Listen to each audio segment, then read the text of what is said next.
Hi guys, welcome back to Gender Studies lecture series on Near Peer, and today we're going to cover psychoanalytical feminism in this lecture. And this concept of psychoanalytical feminism is slightly uh, moderately difficult in the sense कि ये कुछ psycho analytical थीरीज़ के ऊपर base करता है. तो I would recommend कि आप यहीं पर इस वीडियो को पॉज करें और इन दोनों प्री एक्विजिट वीडियोज़ को सबसे पहले तो देखें, क्योंकि जो सिगमंड फ्रॉइड की साइको एनालिसिस की थीरी है उस पर कुछ ना किसी हद तक ये पूरा आइडिया बेस करता है. तो ये खान एकेडमी की वीडियो है और ये Sigmund Freud psycho analytic theory explain, ये दो 8-8 मिनट की वीडियोस हैं. 15 मिनट आप पहले ये प्री रिक्विजिट वीडियोस देखें and then you come back and watch the rest of the lecture. This is going to be our outline. Psychoanalytical theory क्या है, फिर framework of psychoanalytical feminism क्या है, उसमें प्रोमिनेंट साइको एनालिटिकल फेमिनिस्ट और text कौन से हैं, फिर उसका सेंट्रल थीसिस जो है that will be explained through the book Reproduction of Mothering by Nancy Chodrow. Then central thesis will be explained by Gender Trouble by Judith Butler. Then gender roles from psychoanalytical lens. Then central cause and solution of patriarchy according to psychoanalytical theory. And then critique of Chodrow's psychoanalytical feminism. Psychoanalysis theory basically ये है कि किस तरीके से हमारी personalities कैसे develop होती हैं. सिगमंड फ्रॉइड की जो साइकोलॉजी की थीरी है उसके ऊपर वो बड़ी फाउंडेशनल थी इसके ऊपर कि it is the ways in which our sense of self and our political loyalties and attachments are influenced by unconscious drives and ordered by symbolic structures that are beyond the purview of individual agency. Basically the idea ये है कि हमारी personalities, हमारी बहुत ज़्यादा political beliefs, हमारी attachments, हमारे views दुनिया के बारे में बड़ी अनकॉन्शियस चीज़ों से बनते हैं. जिस तरीके की ग्रूमिंग हमारी बचपन में हुई होती है या जिस तरीके की चीज़ें हमने देखी होती हैं अपनी चाइल्डहुड एक्सपीरियंसेस और चाइल्डहुड हमारे जो साइकोलॉजी डेवलप होती है वो हमारी पर्सनैलिटी को डेवलप करती है और वो पर्सनैलिटी अनकॉन्शियसली फिर हमारे बहुत ज़्यादा बिहेवियर को इन्फ्लुएंस करती है, हमारी पर्सनैलिटी को, हमारी सेंस ऑफ सेल्फ को और हमारी पॉलिटिकल रॉयल्टीज़ को. Freud's theories of human psyche as well as Lacan's reworking of Freud's theories provides a foundational framework for this body of feminism. अभी हम वैसे फेमिनिज्म की बात नहीं कर रहे. Psychoanalysis states that our childhood experiences and unconscious desires influence behavior. कि हमारे चाइल्डहुड एक्सपीरियंसेस और हमारी जो अनकॉन्शियस डिज़ायर्स हैं वो हमारे बिहेवियर को इन्फ्लुएंस करती हैं. Unconscious being the operative word. अब इसी कॉन्टेक्स्ट में साइको एनालिटिकल फेमिनिज्म क्या करता है कि तो ये करता है फेमिनिज्म को और साइको एनालिसिस को आपस में मर्ज कर देता है. सो हम साइको एनालिसिस का फ्रेमवर्क यूज़ करते हैं और हम फेमिनिज्म का फ्रेमवर्क को कंपाइल कर देते हैं. So that is why we then understand के जो जेंडर रोल्स हैं या जेंडर्ड कंसेप्शंस हैं वो बेसिकली चाइल्डहुड एक्सपीरियंसेस और अनकॉन्शियस डिज़ायर्स जो कि चाइल्डहुड एक्सपीरियंस से डिराइव करती हैं उनसे निकलते हैं. माइक्रो लेवल पे this approach examines how differences between main and women particularly on women's psychology as well as the environment in which their personality of the child develops.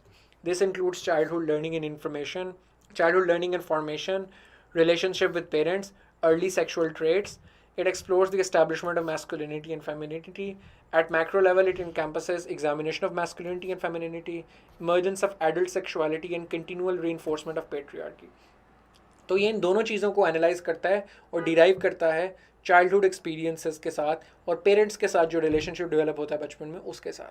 कुछ prominent psychoanalytical feminist और text जो हैं उनमें ये तीन तो बहुत foundational हैं. जूडिथ बटलर, नैंसी चोड्रो और हेलन का gender trouble, the reproduction of mothering, the law of the medusa. लेकिन बाकी भी इस बॉडी ऑफ थॉट में कंट्रीब्यूट किया. So as many as you can remember you can write in the exam. अब central thesis क्या है साइकोएनालिटिकल फेमिनिज्म का. Will primarily use Nancy Chodorow's book the reproduction of mothering in which he argues के जो खातून का role है ना as a mother and daughter ये सेंट्रल है साइकोएनालिटिकल फेमिनिज्म के अंदर.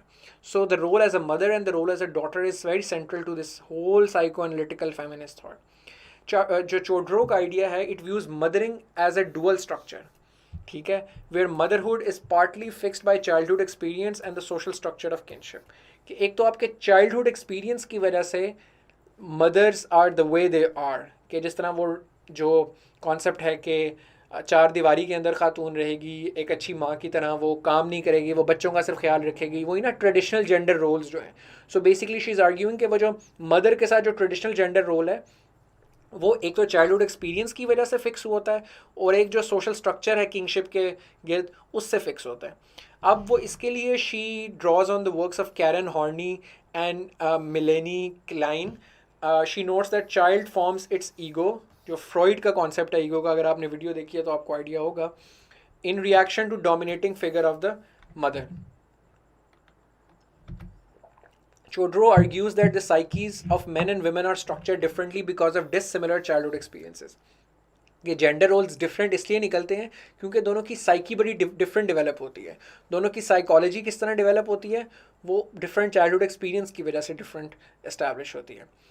और इसके लिए she tends to give a justification as to why women tend to be more empathetic is because women's egos boundaries are less fixed and more flexible and men's egos are more fixed.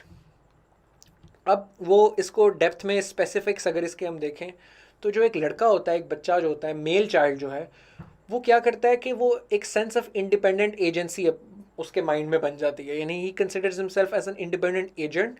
Y? Because he can relate with father, because he can relate with the agency and freedom of their father. तो वो देखता है कि मेरे वालिद जो है वो एक इंडिपेंडेंट शख्स है और वो मदर से बहुत इंडिपेंडेंट तरीके से रहता है और अपनी मर्ज़ी से फ़ैसले करता है और ब्रेड विनर है, और वो ये देखता है कि बाप पोजेसिव भी है अपनी बीवी को लेकर, यानी उसकी माँ को लेकर। तो वो चाइल्ड ये चीज़ें एक्सपीरियंस करता है, वो ये नोट करता है और ये अनकॉन्शियसली उसके साइकी में डेवलप होने लग जाती हैं। सो अब male child unconsciously gets influenced by the dominating independent and possessive role of the father. On the other hand the female child is then stymied in her ego formation, यानी उसकी जो साइकोलॉजिकल फॉर्मेशन है, psyche जो उसकी बनती है, उसके अंदर वो by the intense bound with the mother. Female child माँ के साथ अपनी मिरर इमेज देखती है। सो बेसिकली बच्चा बाप को देखकर अनकॉन्शियसली एक ऐसी पर्सनैलिटी डेवलप करता है जो ज़्यादा ऑटोनमस, फ्री, इंडिपेंडेंट और पोजेसिव होती है, डोमिनेटिंग होती है, और लड़की जो है वो माँ की सबमिसिव और जो कन्वेंशनल और ट्रेडिशनल जो ट्रेड्स देखती है, उसे अनकॉन्शियसली उसकी साइकी भी उस तरह की डेवलप होने लग जाती है। Chodorow then ties this idea back to Freudian theory by arguing that the rushed detachment of male children, अच्छा वो ये कहती है कि हर शख्स के अंदर, उसके अंदर फेमिनिन ट्रेड्स भी होती हैं, मैस्कुलिन ट्रेड्स भी होती हैं, डोमिनेटिंग ट्रेड्स भी होती हैं, और सबसर्विएंट या सब ट्रेड्स भी होती हैं। वो कहती है कि जो मेल चाइल्ड है, क्योंकि वो बाप के साथ अपनी एसोसिएशन बनाता है और बाप का डोमिनेटिंग और एक थोड़ा एक्टिव और प्रोएक्टिव रोल, और उसका एक फ्रीडम का जो एलिमेंट है बाप की पर्सनैलिटी के साथ, और जो पोजेसिव एलिमेंट उसके साथ अटैच है, इंडिपेंडेंस से अटैच है, उसको देखते देखते अनकॉन्शियसली जो मेल चाइल्ड के अंदर जो फेमिनिन ट्रेड्स होती हैं या जो थोड़ी सी लेस डोमिनेटिंग ट्रेड्स होती हैं वो ख़त्म हो जाती हैं। तो इंसान जो मेल चाइल्ड है उसके अंदर फिर फेमिनिन ट्रेड्स नहीं रहती, क्योंकि वो बाप के डोमिनेटिंग और मैस्कुलिन ट्रेड्स के साथ अपने आप को एसोसिएट करता है, और आहिस्ता आहिस्ता वो वाली ट्रेड्स उसकी हावी होना शुरू हो जाती हैं। Additionally she focuses on the ways in which society values women for being but men for action. So मर्दों को चूँकि सोशली एक एक्शंस के साथ एसोसिएट किया जाता है, that they are going to be strong and you know they will be doers, जो कि काम करेंगे, they will be successful and composed and all of that things that are associated with men। तो वो मर्दों को एक्शन ओरिएंटेड इंडिविजुअल्स के तौर पे एग्जिस्ट करता है, बट औरत की value is simply as a being, कि ये किसी की बेटी है। मैं उम्मीद करता हूं कि आपने इस लेक्चर को एंजॉय किया होगा। कंप्लीट लेक्चर नियर पियर की ऐप जो प्ले स्टोर से या ऐप स्टोर से आप डाउनलोड कर सकते हैं, या फिर वेबसाइट www.nearpeer.org के ऊपर आप देख सकते हैं। YouTube के ऊपर सारे के सारे लेक्चर जो है वो स्कैटर्ड होते हैं, कोई कहाँ पढ़ा है कोई कहाँ पढ़ा है, तो एक फ्लो नहीं बन पाता पढ़ाई का। लेकिन वेबसाइट के ऊपर ऐसा हरगिज़ नहीं है। तमाम के तमाम लेक्चर टीचर्स ने एक फ्लो के साथ एक ऑर्गेनाइज स्ट्रक्चर के अंदर डाले हुए हैं, और ना सिर्फ लेक्चर्स हैं बल्कि साथ में क्विजेस भी हैं, टेस्ट बैंक भी है, स्केड्यूल भी है प्रॉपर, जिसको आप फॉलो करके अपनी तैयारी को ऑप्टिमाइज कर सकते हैं। AI बॉट है जिससे आप कोई भी सवाल करें तो 30 सेकंड के अंदर अंदर आपको जवाब मिल जाता है। 24/7 टीचर का एक्सेस है, लाइव सेशंस का पूरा स्केड्यूल है, तमाम वो चीजें जो आपकी तैयारी को पक्की बनाने में आपकी हेल्प कर सकता है। अगर आपका कोई भी सवाल, कोई भी क्वेरी, कोई भी कंफ्यूजन है तो feel free to drop us a WhatsApp on the given number. हमारे काउंसलर्स हर वक्त इंतजार में बैठे होते हैं कि वो किस तरह से आपकी बेहतरीन तरीके से मदद कर सकते हैं। All the best.